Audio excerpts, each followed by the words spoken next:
தமிழக அரசோட சட்டத்துக்கு தடை விதிக்க உச்சநீதிமன்றம் தற்போது மறுப்பு தெரிவிச்சிருக்கு. கண்டிப்பா போராடிய மாணவர்கள், இளைஞர்கள், ஜல்லிக்கட்டு ஆர்வலர்களுக்கு இது ஒரு மகிழ்ச்சிகரமான நாளா அமைஞ்சிருக்குன்னு தான் நம்ம பார்க்க முடியும். இந்த வழக்கு விசாரணையின் போது நீதிமன்ற தரப்புலையும் அரசு தரப்பு வழக்கறிஞர்கள் தரப்புலையும் வைக்கப்பட்ட வாத பிரதிவாதங்கள் குறித்து விவரமா சொல்லுங்க நிரஞ்சன்.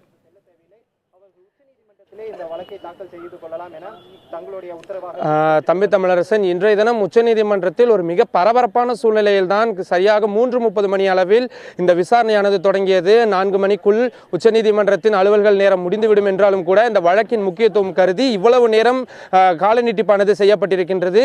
இன்றைய தினம் ஏற்கனவே நாம் எதிர்பார்த்ததை போலதான் இந்த சட்டத்திற்கு எதிராக தடை கோரப்படும் என்று எதிர்பார்க்கப்பட்டிருந்த நிலையில் அதே போல விலங்குகள் நல அமைப்புகள் சார்பாக தடையானது கோரப்பட்டிருந்தது. ஆனால் உச்சநீதிமன்றம் அந்த தடை எதையும் விதிக்க முடியாது என்று திட்டவட்டமாக கூறியிருக்கின்றார்கள்.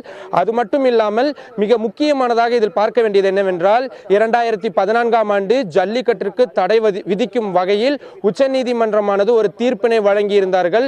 தற்பொழுது தமிழக அரசு கொண்டு வந்திருக்கக்கூடிய இந்த சட்டம் என்பது அந்த 2014ஆம் ஆண்டு வழங்கப்பட்ட தீர்ப்பினை மீறுவதாக இருக்கிறது, அதாவது மாற்றி அமைப்பதாக இருக்கிறது. இதனை நாம் நேர்மறையாக, அதாவது பாசிட்டிவாக தான் தெரிந்து கொள்ள வேண்டும். ஏனென்றால் அந்த தீர்ப்பானது இனிமேற்கொண்டு தமிழக அரசிற்கும் சரி தமிழகத்தில் ஜல்லிக்கட்டு நடத்துவதற்கும் எந்தவித தடையாகவும் இருக்காது என்பதனை உச்சநீதிமன்ற நீதிபதிகள் மிக தெள்ளத் தெளிவாக கூறிவிட்டார்கள்.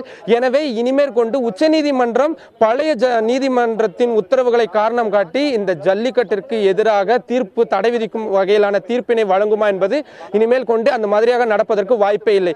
அதே வேளையில் 2016ஆம் ஆண்டு மத்திய அரசானது ஒரு அறிவிப்பாணையை கொண்டு வந்திருந்தார்கள், ஜல்லிக்கட்டினை தமிழக அரசு நடத்தி கொள்ளலாம் என்று. அந்த நோட்டிபிகேஷனை திரும்ப பெறுவதற்கு மத்திய அரசிற்கானது அனுமதியானது வழங்கப்பட்டிருக்கின்றது.